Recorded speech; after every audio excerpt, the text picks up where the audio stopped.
अस्सलामुअलैकुम। आज शेयर करते हैं कि जैसे हमारी रूटीन चल रही है उसे शेयर करते हैं कि कैसे कैसे हम प्रोसेस को आगे लेके चलते हैं।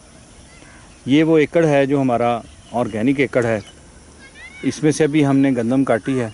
गंदम पे मैंने वीडियो की, उस पर कुछ और चीज़ें थी जो मुझे शेयर करना थी, लेकिन बहरहाल वो लेंथ बहुत ज़्यादा जो है ना मैटर करती है। लोग इतना लंबा अटेंशन स्पैन होता नहीं है हमारा। मेरा रीडिंग का नहीं है, मैं इतना थोड़ा सा लंबा पैरा नहीं पढ़ सकता, तो वीडियो चलें फिर भी देख लेते हैं, लेकिन रीडिंग नहीं मैं कर सकता इतनी लंबी। दूसरा ये है कि इसमें और जो उसके आगे हमारा वो वाला पोर्शन है जहाँ पर हमने लहसुन वगैरह लगाया था, ये एकड़ और फिर वो स्वेल के पार वाली जगह, इसमें हल चला के इसको लेवल कर दिया। लेवल करने के बाद अब इसमें जैंतर लगा दिया है। जैंतर मैं देखूंगा इसका इंग्लिश नेम या बोटेनिकल नेम क्या है, लेकिन ये एक नाइट्रोजन फिक्सिंग प्लांट है। ये देखें, ये निकल रहे हैं। अगर आपको किसी को अंदाज़ा हो, जैसे इमली के पत्ते होते हैं, शरीं के पत्ते होते हैं, ये इसी तरह का मिलता जुलता इसका पत्ता होता है। जैंतर इसे कहते हैं, और ये छोटे साइज़ में पौधे बनते हैं। अगर इसको छोटे साइज़ को काट लें, बल्कि आपने ईद कुर्बान आ रही है तो इसमें आपको अंदाज़ा होगा कि बकरियां बड़े शौक़ से खाती हैं, तो ये मार्केट में चारा जो है वो अवेलेबल होता है और बकरियों के लिए ये बड़ा फेवरेट चारा है। चारे के तौर पे लोग लगाते हैं। हम इसे लगा रहे हैं as a nitrogen fixing plant. Nitrogen fixing plant की तारीफ़ ये है कि ऐसे प्लांट्स जो हवा में से नाइट्रोजन लेके और उसको ज़मीन में यूरिया उसका बनाते हैं।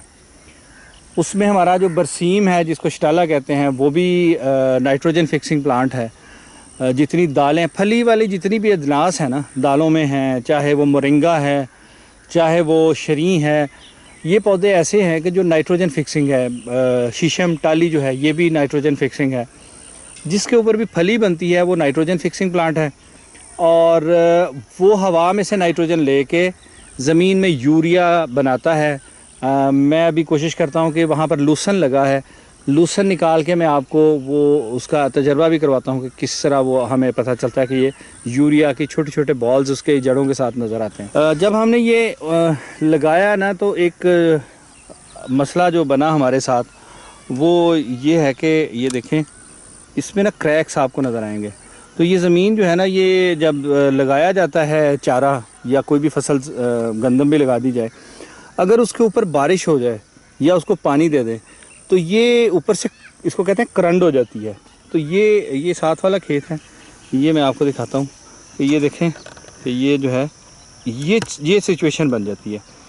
इसमें जहाँ जहाँ क्रैक्स आ रहे हैं, मैं 3 दिन पहले मैं आया तो मैंने देखा कि जहाँ जहाँ क्रैक्स हैं वहाँ से तो ये जैंतर के पौधे बाहर निकल रहे हैं, लेकिन जिस जगह पर ये दरमियान का पोर्शन है वहाँ पर कोई पौधा नहीं था। उसका हल हमने ये सोचा कि क्यों ना इसको पानी दे दें, क्योंकि ये जो ऊपर करंट कहते हैं ये हार्ड हो जाती है सरफेस ऊपर से, तो पौधा इसके अंदर से नहीं निकल पाता।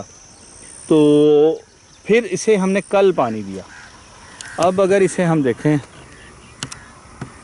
ये देखें, तो ये आज की कारकर्दगी है, आज का रिज़ल्ट है कि कल तक ये चंद पौधे थे, आज ये बेतहाशा पौधे निकलना शुरू हो गए हैं।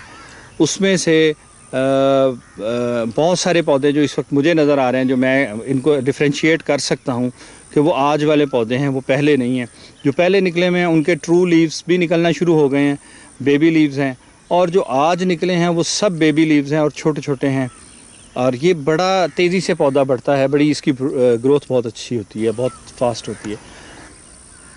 तो आज का मैं जैंतर का बताना चाह रहा था कि जैंतर का बताएं कि ये अब हमने जैंतर लगा दिया है। ये जब बड़ा होगा तो इंशाल्लाह, पहले तो ख्याल था कि इसको सारे कोई इसमें कल्टीवेट करके हल चला के वो रोटावेटर से क्रश करके तो ऐसे ही किया करते थे, लेकिन इस बार इंशाल्लाह इसको जब ये 3-4 फीट का हो जाएगा, नरम होगा, इसको काट के तो स्टैक कर लेंगे। जो इसकी जड़ें वगैरह हैं वो इसके अंदर ही रहेंगी और ऊपर से मुंजी लगा दी जाएगी, तो इंशाल्लाह इस खेत में अच्छी क्रॉप आएगी। और हर साल हमें मुंजी की क्रॉप का इशू नहीं होता, वो हम अपने दूसरे एकड़ के पैरेलल ही होते हैं, बराबर 19-20 के फ़र्क से होते हैं।